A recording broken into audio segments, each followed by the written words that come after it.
আজ আমরা সমবেত হয়েছি একজন নায়কের গল্প শোনাতে। তার আগে অন্য একটা প্রসঙ্গ বলি। একবার ভাবুন তো, পৃথিবীর এমন একটা দেশের কথা যে দেশে 4 দিন কোনো সরকার নাই, পুলিশ নাই, প্রশাসন নাই, ব্যাংকগুলো ফাঁকা।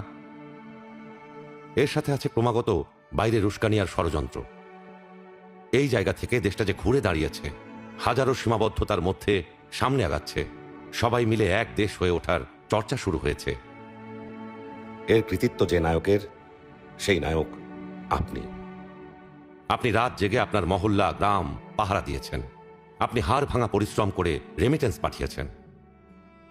আপনি ফসল ফলিয়েছেন, কলকারখানা চালু রেখেছেন, পড়শির ঈদ, পূজা, বড়দিনে হাসি মুখে পাশে থেকেছেন। এই যে আপনারা সবাই মিলে আমির জায়গায় লিখলেন আমরা, এই জাদুতেই আমরা ধ্বংসস্তূপ থেকে আজকের এই মাহেন্দ্রক্ষণে এসে দাঁড়িয়েছি। আমাদের পেছনে আছে রক্ত, গুমঘর, জমটুপির গন্ধ। আমি তো ভিতরে কারোর সাথে কথা বলতে পারতাম না, ঠিক ঠিক বিপাশের কথা বলতাম, মনটা একটু হালকা হতো আর কি, কথা বলতে পারতেছে একটা কি জীবন্ত কিছু একটা সাথে। আমাদের শরীরটা আবরার ফাহাদের মতো নিথর হয়ে পড়েছিল বাংলাদেশের মানচিত্রে। পিলখানা থেকে মাত্র 300 গজ দূরে সকাল 10:30 থেকে সেনাবাহিনী অপারেশনের জন্য সম্পূর্ণ প্রস্তুত ছিল, অপেক্ষা করছিল একটি আদেশের জন্য, মুভ ফরওয়ার্ড। সে আদেশটি আর আসেনি। আমাদের পায়ে পায়ে জড়ানো ছিল শিকল, আর আমাদের সামনে মরে যাচ্ছিল আমাদের ভাইয়েরা।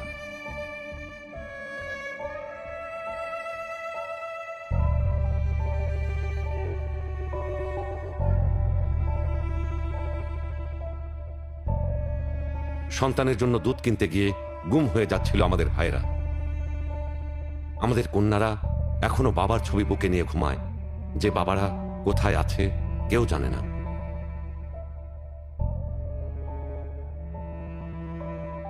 আমাদের বোনেরা সন্ধ্যার গম্ভীর নদীর বুকে গিয়ে ফিসফিস করে বলে, ও নদী, তোমার বুকে কি ফেলে গেছে ওরা আমার ভাইকে? ভাই এরকম কখনো দেখছেন যে র্যাব ধরে নিয়ে আসছে বা এরকম মানুষকে মেরে ফেলতে দেখছেন, বা হাতে বাঁধা, চোখ বাঁধা এরকম মানুষদেরকে?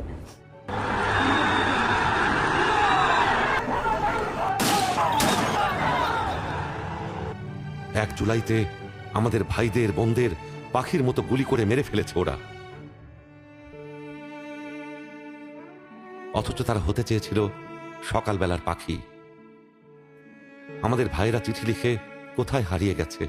একদিন তো মরতেই হবে, তাই মৃত্যুর ভয় করে স্বার্থপরের মতো ঘরে বসে না থেকে গুলি খেয়ে বীরের মতো মৃত্যু অধিক শ্রেষ্ঠ। জীবনের প্রতিটি ভুলের জন্য ক্ষমা চাই। আনাস,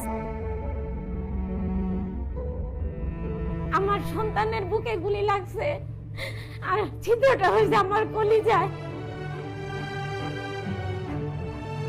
আর আমাদের মায়েরা তাই আজও মাতম করছে ঘরে ঘরে। আমাদের বাবাদের চোখ আগুনের মতো হয়ে আছে, আমরা আজও তাকাতে পারিনি সেই চোখে। বাবার কাম তো ছেলের লাশ, যেই বাবা বহন করছে সেই।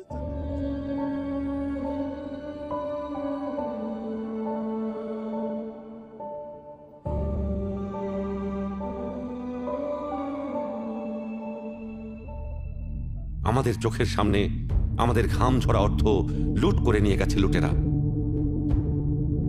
পুরো জিনিসটা আসলে একটা লুণ্ঠন প্রক্রিয়া, যেটা স্টেট এখানে তার সমস্ত ধরনের এফোর্ট দিয়ে তার আশেপাশের লোকজন, তার প্রভাবশালী নেটওয়ার্ককে অ্যাকোমোডেট করেছে। আমাদের রাষ্ট্রযন্ত্রের যেমন ডিজিএফআই এবং অন্যান্য প্রশাসনিক ইয়েদেরকে ব্যবহার করে অস্ত্রের মুখেই এই ব্যাংকগুলোকে তারা দখল করে নেয়। আমরা এই সব পার হয়ে আমাদের ভবিষ্যৎ হাতে নিয়ে দাঁড়িয়ে আছি আজ এইখানে। আমাদের পিছনে অন্ধকার, সামনে আলো। আমরা জাতি, ধর্ম নির্বিশেষে সবাই ঘন হয়ে সমবেত হয়েছে আজ।